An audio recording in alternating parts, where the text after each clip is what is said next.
Esta é a nossa escola, escola dominical. Esta é a nossa escola, uma escola sem igual. Uma escola sem igual, que faz bem a toda gente. Quem não vem a essa escola, com certeza está doente. Com certeza está doente, ou estava trabalhando. Quem trabalha no domingo, o Senhor está roubando. O Senhor está roubando, o que chega atrasado, o seu nome fica ausente. Ele fica envergonhado, ele fica envergonhado por não saber a lição. Professor faz a pergunta, ele diz eu não sei não. Ele diz eu não sei não. Professor vai ensinar, ele senta no seu banco e começa a cochilar. E começa a cochilar. E não ouve o relatório, com certeza ele pensa que essa escola é um dormitório. Vamos, pois, meus irmãos, viver como bons cristãos, combater a negligência e plantar consagração. Graça e paz a todos que nos acompanham aqui no canal Palavra Viva e Fiel. Vamos para a nossa 9ª lição desse primeiro trimestre de 2022. Gênesis capítulos 15 a 17, a bênção de Deus sobre Abraão. Nosso texto áureo está em Gênesis capítulos 15, versículo 5. Então conduziu-o até fora e disse: Olha para os céus, conta as estrelas, se é que o podes. Ele disse: Será assim a tua posteridade. Nossa leitura bíblica para estudo está em Gênesis capítulo 15, versículos 1 a 21, incluindo, claro, também os relatos do capítulo 16 e 17. A verdade prática nos diz que a presença e a companhia de Deus nos trazem segurança na caminhada. Veremos na presente lição 3 capítulos que retratam a fidelidade e o cuidado de Deus, bem como a diferença que a fé autêntica, a fé verdadeira, faz na vida de uma pessoa. Começamos aqui no primeiro tópico sobre as preocupações de Abraão. Abraão tinha saído de uma batalha, uma guerra, da qual ele saiu vitorioso, e após entregar os seus dízimos a Melquisedeque, o rei sacerdote que tinha vindo encontrá-lo após a batalha. Ele fez isso para mostrar sua gratidão e seu reconhecimento a Deus pelas bênçãos recebidas. Então Abraão tem uma nova experiência com Deus, e nessa nova experiência suas preocupações são tratadas por Deus. Alguém poderia dizer, mas que preocupações um homem do porte espiritual de Abraão poderia ter? Sim, ele tinha. Veremos a seguir quais são. Primeiro, sua segurança. Deus veio a Abraão numa visão e disse: Não temas, Abraão, eu sou o teu escudo, o teu galardão será sobremodo grande. Eu sou o teu escudo. O escudo é uma peça de defesa corporal. Vemos aqui nesta fala de Deus a Abraão que o patriarca tinha dúvidas quanto à sua segurança física. E alguém poderá dizer, mas qual o motivo? Veremos a seguir. E o motivo era esse. Abraão era um peregrino, um nômade. Ele vivia numa época na qual os povos e tribos e clãs viviam em guerra, em luta uns com os outros. Era um território hostil e perigoso. Será que os reis do capítulo anterior poderiam voltar com reforços? Talvez por isso ele temia por sua segurança. Não sabemos os detalhes, mas o texto relata que Deus se dirigiu em primeiro lugar a essa preocupação. Abraão, não tenha medo, eu sou teu escudo, eu sou a tua proteção. Deus não iria falar de proteção se Abraão não estivesse se sentindo temeroso quanto a si mesmo e ao seu clã, à sua tribo, ao seu grupo de nômades. Abraão tinha, portanto, motivos para temer. O mundo que ele vivia era um mundo hostil, um mundo que os povos viviam em luta uns com os outros. Ele tinha acabado de vir de uma luta, de uma batalha contra vários reis. A batalha dos 5 reis contra 4, no qual seu sobrinho Ló tinha sido levado cativo. E Abraão vai com os seus 318 valentes e consegue resgatar Ló. Mas veja que ele talvez tenha ficado preocupado. Será que esses povos não vão querer se vingar depois? Não voltarão com reforços? Então Deus vai direto ao ponto da primeira preocupação de Abraão. Não tenha medo, eu sou a tua proteção, eu sou o teu escudo. Que segurança caminhar na vida, sabendo que Deus é quem nos protege. Vivemos numa época em que o mundo está saindo de uma grande crise da pandemia do Covid-19. E muitos corações ainda estão cheios de insegurança, de medo. E é no meio desse cenário que Deus diz: não tenham medo, eu sou o escudo de vocês, eu sou a proteção de vocês. Deus é quem nos protege. Mesmo quando Ele permite que passemos por lutas, aflições e dificuldades, Ele promete estar conosco todos os dias, todos os momentos. Nenhuma segurança é tão efetiva como aquela que Deus nos proporciona. Claro que nós devemos sempre procurar reforçar a nossa segurança com aquilo que temos ao nosso dispor. Um muro em volta da nossa casa, uma cerca elétrica, arame farpado, trancas nas portas, trancas nos cadeados e outros meios que nós podemos ter para reforçar a nossa segurança. Porém, são seguranças que podem ser dribladas de alguma maneira como ser humano. Porém, a segurança que Deus nos dá, ela é verdadeira e funciona. Há um remédio eficaz para o nosso medo: lembrar a nós mesmos quem é o nosso Deus, o eu sou de Deus. É perfeitamente oportuno quando o homem diz eu não sou capaz, eu não posso, eu não tenho. Então é quando acabam os nossos recursos que começam os recursos de Deus. Se olharmos para quem somos, fatalmente ficaremos desanimados, porque nós conhecemos as nossas fraquezas, conhecemos as nossas limitações, sabemos até onde podemos e não podemos ir, temos todos os nossos medos mais secretos e escondidos, nós encaramos muitas vezes dentro da nossa mente. Então, se olharmos para isso, o desânimo virá sobre nós. Mas quando olhamos para Deus, somos encorajados, porque Deus, ele não tem pontos fracos. Deus não tem medos secretos, Deus não tem esqueletos guardado no armário, Ele não tem rabo preso com ninguém, utilizando uma linguagem popular. Ele não tem nenhum podre que alguém possa usar para chantageá-lo, para diminuí-lo. Ele não tem nada disso. Ele é perfeito. Então, quando ele fala que ele é o nosso escudo, ele está dizendo que ele é a nossa proteção 100% efetiva. Toda armadura, todo o equipamento de proteção, ele tem pontos fracos. Mas Deus não. Ele não tem pontos fracos. E é por isso que ele nos fala: eu sou o teu escudo. Quer dizer que ele é a nossa proteção 100% efetiva. É essa confiança que ele quer ver em nós. O outro ponto que Deus trata com Abraão. Primeiro foi a sua segurança, dizendo a Abraão: não tenha medo, eu cuido de você, eu protejo você. Os povos podem estar em guerra, em luta, mas eu protejo você. E Deus agora fala sobre o outro ponto que incomodava Abraão. A isto respondeu logo o Senhor, dizendo: não será esse o teu herdeiro, mas aquele que será gerado de ti será o teu herdeiro. Abraão está conversando com Deus e abre o seu coração, dizendo: como, Senhor? Como é que eu vou ser tudo isso se eu não tenho sequer filhos, eu não tenho herdeiros?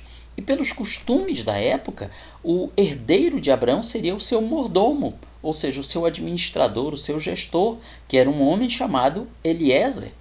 Tudo ficaria com ele. Abraão e Sara estavam envelhecendo. Eles já tinham mais passado do que futuro e não tinham filhos.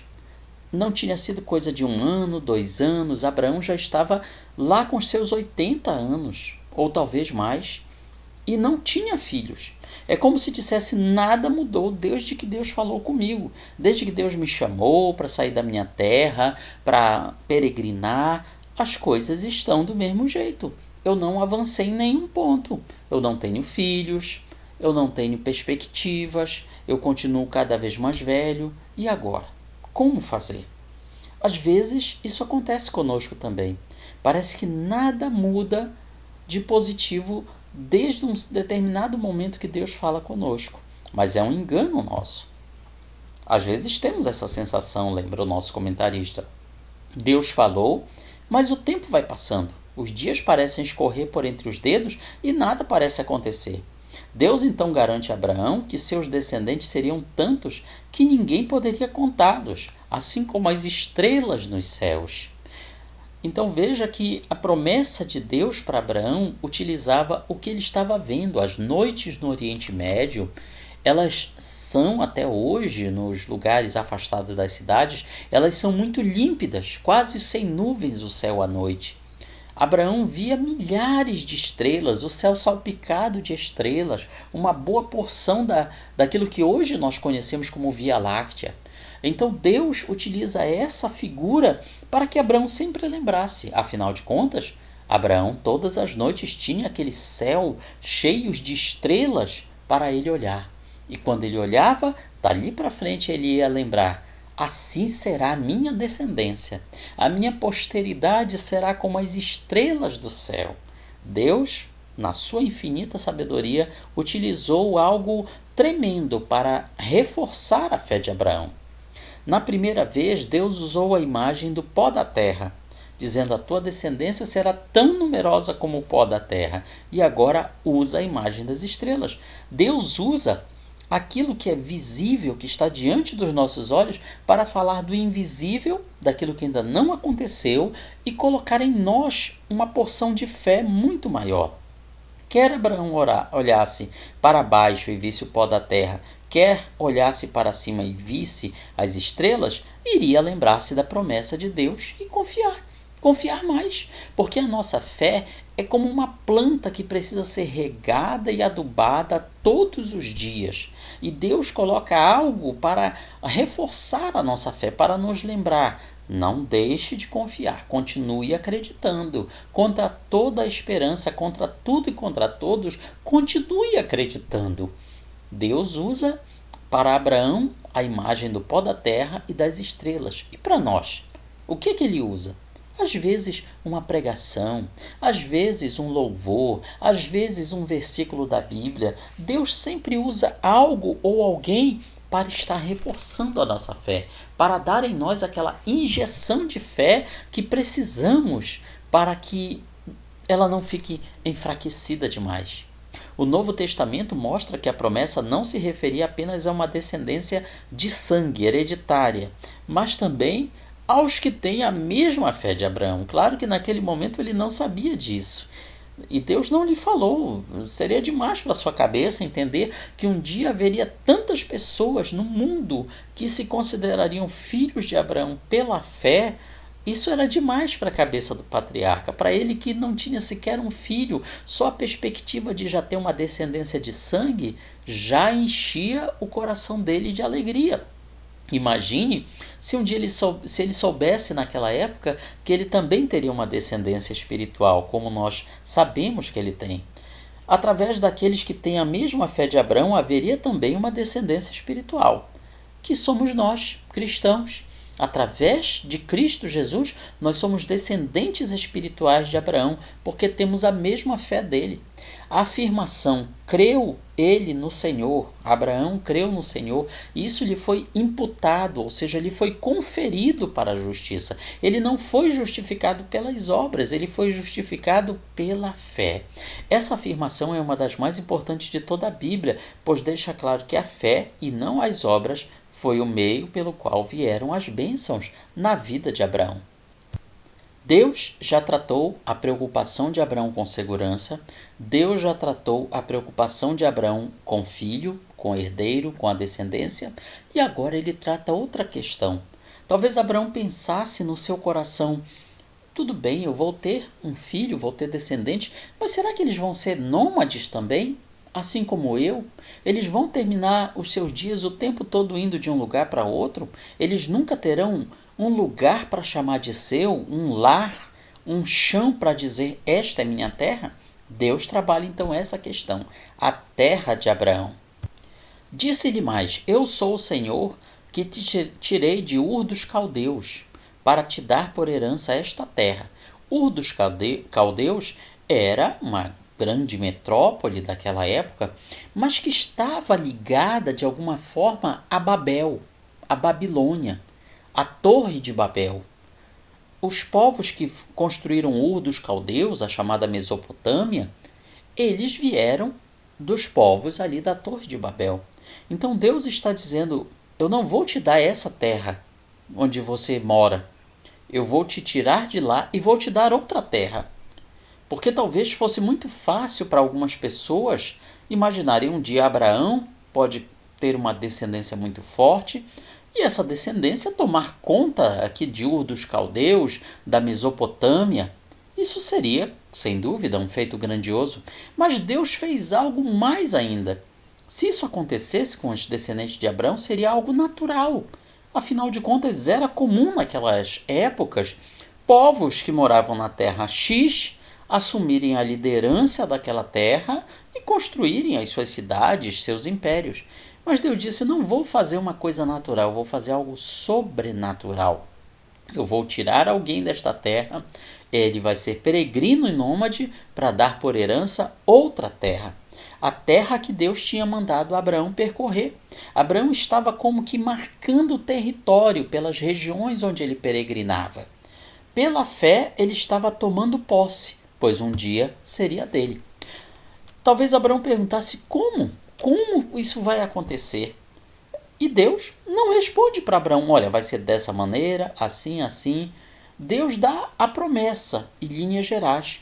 Ele não mostra para Abraão todo o seu plano mestre, porque inclusive talvez fosse até demais para Abraão entender. Deus não tem problema com as nossas perguntas sinceras. Veja que em nenhum momento ele não repreende, não condena Abraão pela pergunta, mas confia uma promessa através de uma aliança. Deus faz com Abraão uma aliança notável na época e ainda hoje. Essa promessa está relatada em Gênesis 15, 9 a 14. Deus manda Abraão sacrificar animais, cortá-los ao meio. Naquela época, quando dois homens firmavam um acordo, um pacto, um contrato, uma aliança, eles não iam ao cartório reconhecer assinaturas. Uma das maneiras de firmar o pacto entre dois homens, entre duas pessoas, era esse. Sacrificavam-se animais. Aqueles animais eram colocados em fila, um no lado do outro, as metades paralelas. E aqueles dois homens andavam por entre as metades dos animais. Era uma maneira de dizer, esse contrato que nós fizemos, essa promessa, esse pacto que nós fizemos, ele vai valer. Se algum de nós descumprir, que seja morto como esses animais e o seu sangue corra como esses animais. Deus faz isso com Abraão. E Deus passa por aquelas metades de animais na forma de uma chama de fogo. Veja só que maravilha! Abraão caminha entre os animais cortados, sacrificados, e em seguida Deus passa por aquelas metades também. Deus se sujeita ao nível humano para firmar aquele contrato, aquele pacto com Abraão. E promete que Abraão teria uma vida longa e uma velhice feliz. Alguém poderia dizer, mas Abraão já era idoso, já era velho. Abraão já tinha uma idade que para nós hoje já seria quase o fim da vida. Mas Deus estava dizendo, você vai viver ainda um pouco mais, e terá uma velhice feliz. Então, este pacto que Deus faz com Abraão é para dizer, eu vou te dar esta terra. Durante toda a sua vida, Abraão sempre foi um nômade. A única terra que ele comprou foi a terra do seu sepultamento, foi da sua cova, foi a terra usada para sepultar sua esposa Sara. De papel passado, como diríamos hoje, essa foi a única herança na sua vida. O resto ele tomou posse pela fé e se tornou um modelo que seria para todas as gerações, um modelo para o cristão. Para o crente que hoje peregrina neste mundo, mas olhando para a sua terra futura, a nova Jerusalém, para os novos céus e nova terra, onde habita a justiça. Então, Abraão é um dos cabeças dos heróis da fé, como lemos em Hebreus 11, 9 e 10. E é um exemplo de fé para todos nós. No segundo tópico da nossa lição, lemos sobre um desvio trágico. Uma das maiores lições desse tópico é que a vontade de Deus precisa cumprir-se do jeito dele e no tempo dele. Qualquer ato contrário à vontade divina trará sérios problemas. Por isso, devemos sempre buscar a Deus para sabermos qual a vontade dele para conosco E mesmo que ele não nos diga como ele vai realizar determinada promessa ou plano em nossas vidas, mas ele nos conduzirá conforme a sua boa e perfeita vontade. No primeiro item, nós lemos que impaciência gera problemas. Disse Sarai a Abrão: Eis que o Senhor me tem impedido de dar à luz filhos. Toma, pois, a minha serva, e assim me edificarei com filhos por meio dela. E Abraão anuiu ao conselho de Sarai. Ninguém gosta de esperar. Toda espera é dolorosa, mas a impaciência costuma gerar frutos amargos.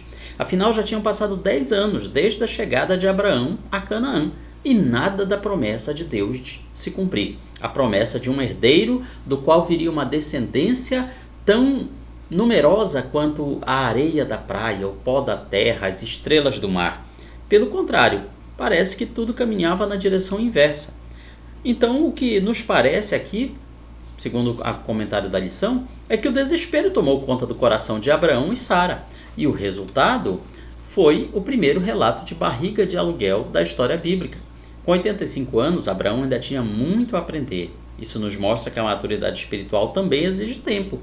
É por isso que hoje nós temos, no meio das igrejas, no povo cristão, nós temos pessoas de cabelos brancos, avançada idade, porém que não têm maturidade espiritual, ainda são crianças na fé. Esperar pode ser difícil, mas é melhor do que nos precipitarmos e errarmos, já que nós vemos os erros aqui de Abraão. É por isso que a Bíblia ela nos conta os erros desses homens e mulheres de Deus, para nos servir de aviso, de alerta.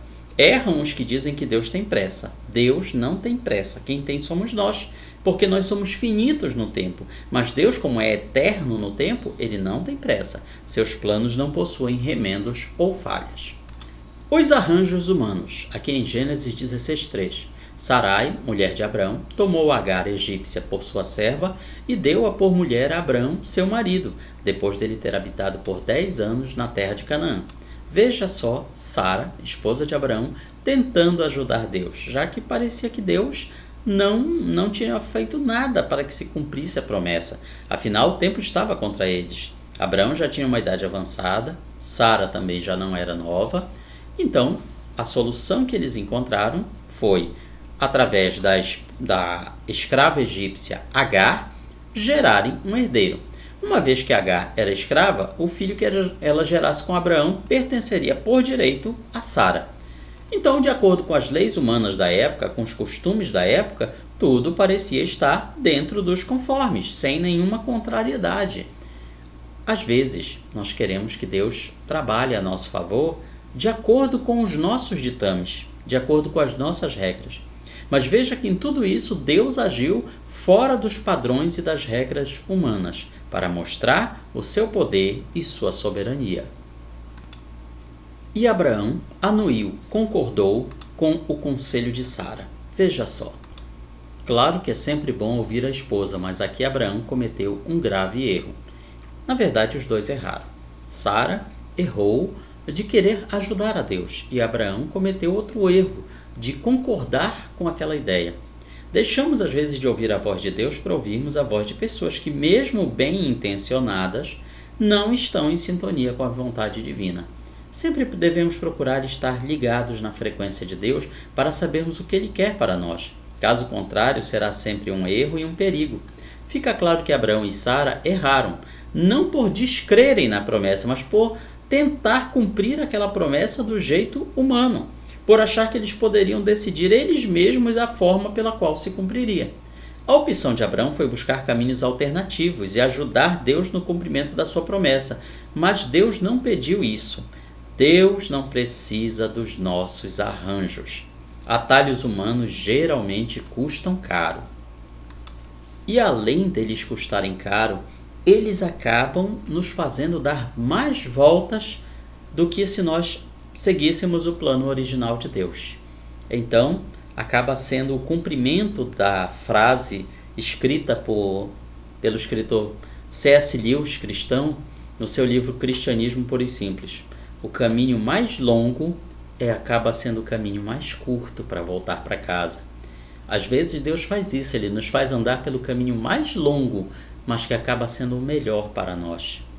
No terceiro item, nós vemos as consequências da nossa escolha. Aqui, Sara e Abraão começam a colher os frutos não tão doces das suas escolhas. Deus permite que a gente plante, mas Ele permite que a gente colha. Disse Sarai a Abraão: seja sobre ti, sobre você, Abraão, a afronta que se faz a mim.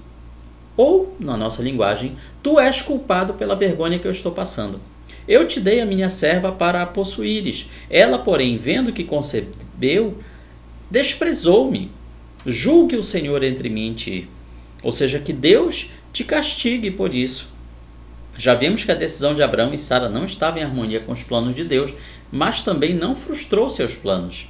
Deus não abortou o seu plano original por causa do que eles fizeram.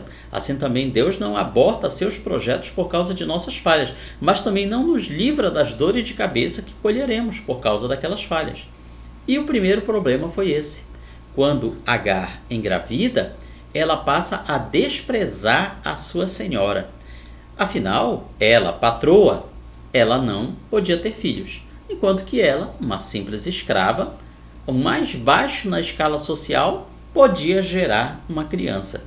E com isso, Agar começa a desprezar a sua senhora. E Sarai se sente desprezada pela escrava. Já imaginou você ser desprezado por um escravo? Isso é muita afronta. E o que Sarai poderia responder a ela? Nada. Afinal de contas, a escrava, de uma certa maneira, tinha razão. Ela podia engravidar, ela escrava, enquanto que a sua patroa não poderia. Então veja que sobra para Abraão.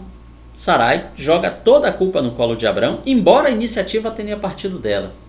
O que aprendemos com isso? Que o ser humano, ele sempre procura jogar a culpa dos seus problemas, das suas falhas nas outras pessoas. Isso é desde o Jardim do Éden. A transferência da culpa, a vitimização. Por sua culpa, Agar me despreza. Que o Senhor julgue quem é o culpado, se é você ou se sou eu. Então veja que essa busca para saber de quem é a culpa é uma constante no ser humano. É uma constante entre todas as pessoas, até entre os homens e mulheres de Deus. Diz aqui o nosso comentário que todos nós somos livres para escolher, mas não somos livres para escolher as consequências inevitáveis das nossas escolhas. Ou, de uma outra maneira, somos livres para plantar, mas somos obrigados a colher. Não somos livres para colher ou deixar de colher o que plantamos. Aquilo que plantamos fatalmente colheremos, seja o bem, seja o mal. As dores de cabeça que advieram dessa decisão de Abraão perduram até hoje, atingindo seus descendentes através da história. Aquilo que nós hoje chamamos de um conflito árabe-israelense começou como um vacilo de fé. Por quê? Aquele filho de Agar, que nasceu Ismael, ele vai dar origem mais tarde aos povos árabes. E esses povos árabes, ao longo da história e até hoje, principalmente, eles acabam se opondo ao povo de Israel. Ou seja, se Abraão e Sara tivessem esperado mais um pouco, não tivessem gerado Ismael, não existiria hoje o que nós conhecemos como povo árabe fomentando esse conflito. Deus então começa a fazer a sua obra. É o que vemos aqui no terceiro tópico, que é o capítulo 17 de Gênesis. Deus muda o nome do casal. Apesar das imperfeições de Abraão, Deus continuou seu projeto. E é bom sabermos disso. O ser humano desiste facilmente de tudo, mas Deus não. Deus não desiste. O projeto dele, nós podemos desistir, mas Deus não desiste. Não significa necessariamente que Deus não desista de nós, mas significa que o plano dele continua em vigor. Quer nós façamos parte, quer não façamos parte. E com Deus não foi diferente na vida de Abraão. Primeiro item, uma nova teofania. O que é a teofania? É o nome que a teologia dá para uma revelação ou manifestação sensível da glória de Deus. Isso é exatamente o que ocorre quando o Criador se revela a Abraão como El Shaddai, o Deus Todo-Poderoso. Ou em outras traduções também significa o Deus que basta, o Deus que satisfaz, o Deus que é suficiente. Então veja que isso acontece quando Abraão tem 99 anos. Os episódios que nós narramos nos capítulos 15 e 16 aconteceram quando Abraão tinha 85 anos. Passam-se então 14 anos. O filho Ismael já está adolescente. Então, com 99 anos, Deus aparece de novo a Abraão e lhe fala: eu sou o Deus Todo-Poderoso, eu sou El Shaddai, anda na minha presença e sê perfeito. Veja, portanto, que essa nova revelação de Deus, transcorridos quase 14 anos, ela é muito peculiar na vida de Abraão. Como falamos antes, um especialista em hebraico explica que uma tradução bem literal dessa expressão seria não apenas o Deus Todo-Poderoso, mas também o Deus que é suficiente, o Deus que basta. Abraão tinha tentado resolver as coisas por si mesmo, mas depois de 13 anos ou 14 anos, Deus lhe aparece e diz: tudo o que você precisa é de mim.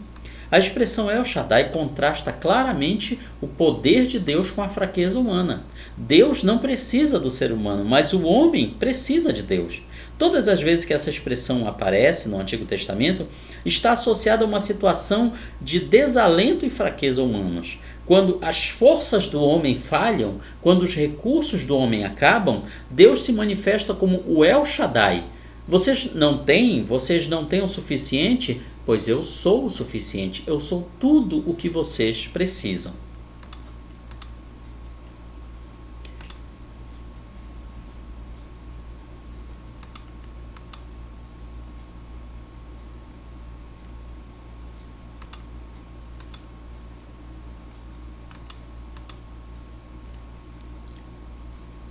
Vejamos 3 observações finais. A circuncisão nunca foi pretendida por Deus. A grande lição aprendida aqui é que precisamos nos manter fiéis, mesmo quando Deus parece silente, quando parece que Deus se cala. Tinham-se passado 13 anos desde a última vez que Deus se revelara a Abraão, o qual trilhou um outro caminho, um caminho alternativo ao que Deus lhe havia prometido. Quantas vezes não fazemos isso também? Deus nos dá uma direção e nós vamos para outra. Mas agora Deus chama Abraão e dá uma ordem. Não é um convite exatamente, mas é uma ordem. Anda na minha presença, ou seja, volte para o caminho que eu tenho para você. Anda na minha presença e seja perfeito. Ser perfeito é uma ordem para que Abraão retornasse ao caminho da vontade de Deus. Nós somos perfeitos só enquanto andamos na presença de Deus. Afinal de contas, o nosso estado natural é de imperfeição. Então, apenas quando nós estamos na vontade de Deus, na presença de Deus, é que nós temos perfeição, porque só Deus é perfeito. O segundo tópico fala da aliança e do sinal da aliança. Esta é a minha aliança que guardareis entre mim e vós e a tua descendência. Todo macho entre vós será circuncidado. A circuncisão era uma prática religiosa que já existia na época de Abraão. Ela consiste em cortar a pele que recobre a ponta do membro genital masculino. Então, obviamente, a circuncisão só pode ser realizada com o homem, com o macho. Veja que não era uma nova aliança, era a mesma aliança. Porém, agora havia um sinal físico, havia uma marca no corpo, que era a circuncisão. Chama a atenção 2 expressões, quanto a mim e quanto a ti. São os compromissos de cada uma das partes, ou seja, o contrato. Cada um tinha direitos e deveres. O compromisso de Abraão era obedecer a Deus e circuncidar todos os homens da sua casa, ou seja, do seu clã, da sua tribo, da sua família, e os seus descendentes depois dele. Quanto ao compromisso de Deus, este consiste na sua fidelidade a Israel, povo escolhido para sempre, por graça e vontade soberanas. Então Deus diz: façam a parte de vocês, e certamente eu farei a minha parte convosco. Neste capítulo, Deus fala por 12 vezes, olha aí, 12 vezes, o número das tribos de Israel no futuro. Deus já dá uma pista. E também 12 que são o número dos apóstolos de Jesus. Olha aí o número 12. Deus, por 12 vezes, ele indica a sua realização futura. Farei, estabelecerei, te darei ou dar-te-ei. E por 9 vezes ele repete a expressão minha aliança. 9. 9 é um número que na Bíblia, no Novo Testamento, também tem um significado importante. Os 9 dons espirituais, os 9 frutos do Espírito. ou as 9 facetas do fruto do Espírito, ou como alguém já chamou, os 9 gomos do fruto do Espírito. Então veja que esse acordo era simples. Quem tivesse a circuncisão estaria inserido no pacto. Quem não a tivesse estaria fora. Por isso a palavra incircunciso, que quer dizer não circuncidado, se tornou sinônimo de pagão ou de pessoa sem temor a Deus. Vemos, por exemplo, Davi usando esse xingamento, digamos assim, com Golias. Quem é este incircunciso filisteu para afrontar os exércitos de Deus vivo? Perguntou Davi a Saul. Então veja que ao longo do tempo a palavra incircunciso se tornou um xingamento, mostrando uma pessoa sem valor, uma pessoa sem temor de Deus. Aprendemos então que obediência não é opcional, não é uma escolha, é uma obrigação se nós queremos andar com Deus. Isso é tudo que Deus pede a Abraão e é tudo que ele pede a nós. Obedecer a Deus não é fácil. Obedecer a Deus às vezes custa tudo o que temos, mas vale a pena. Vejamos 3 observações finais. Primeiro, a circuncisão nunca foi pretendida por Deus como um meio de salvação, pois esta ocorre pela fé. Então não tinha aquela ideia de que a pessoa circuncidada estaria salva.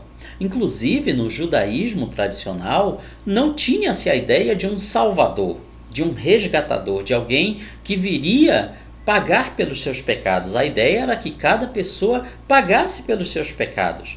É essa a ideia que os sacrifícios traziam na época. Então não existia a ideia de que a circuncisão trouxesse salvação.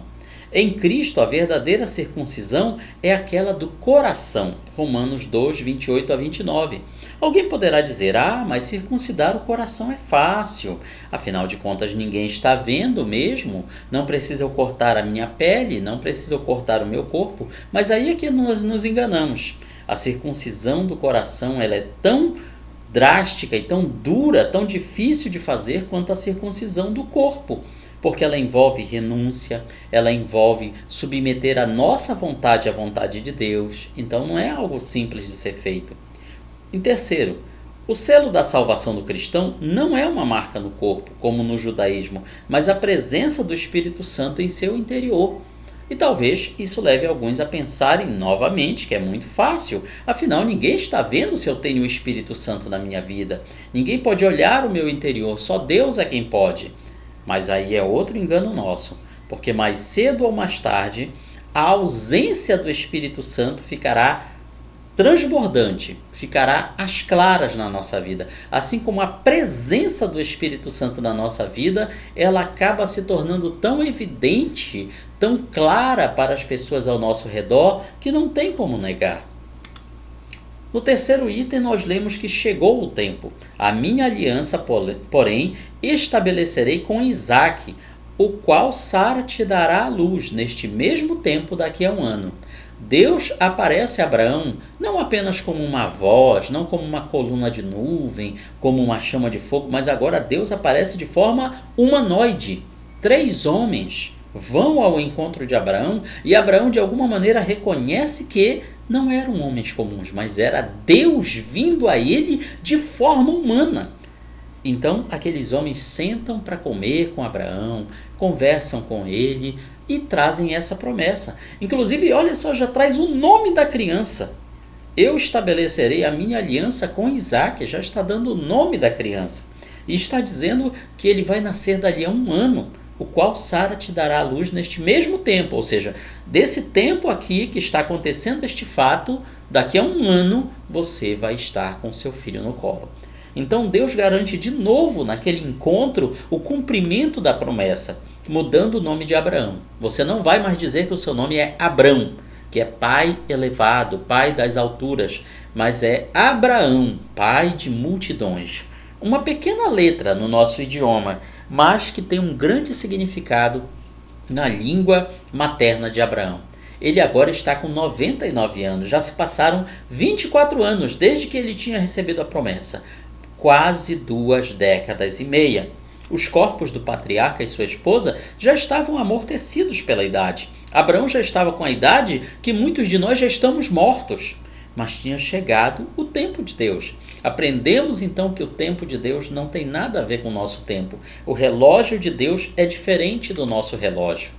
Concluímos aqui com a nossa aplicação pessoal. Os constantes diálogos entre Deus e Abraão provam o frequente relacionamento mantido entre eles. Será que nós temos conversado com Deus?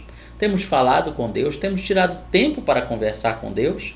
O mesmo é assegurado a nós, através da aliança firmada em Cristo.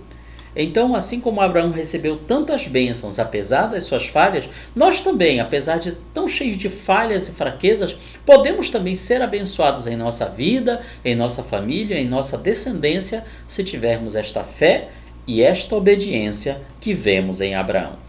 Esse, portanto, é um breve resumo da nossa lição e na sua escola bíblica dominical você vai aprender muito mais. Deus abençoe a sua vida.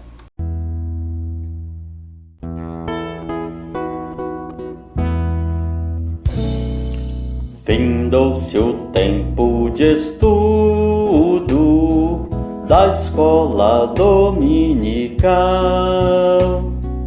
Boa lição aprendemos do nosso Pai Celestial.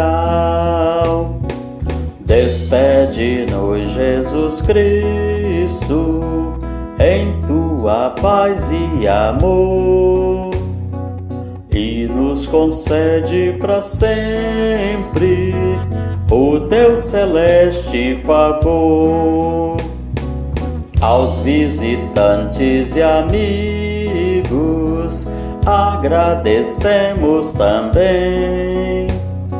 Que a paz de Deus reine em todos e até domingo que vem. E até domingo que vem. E até domingo que vem.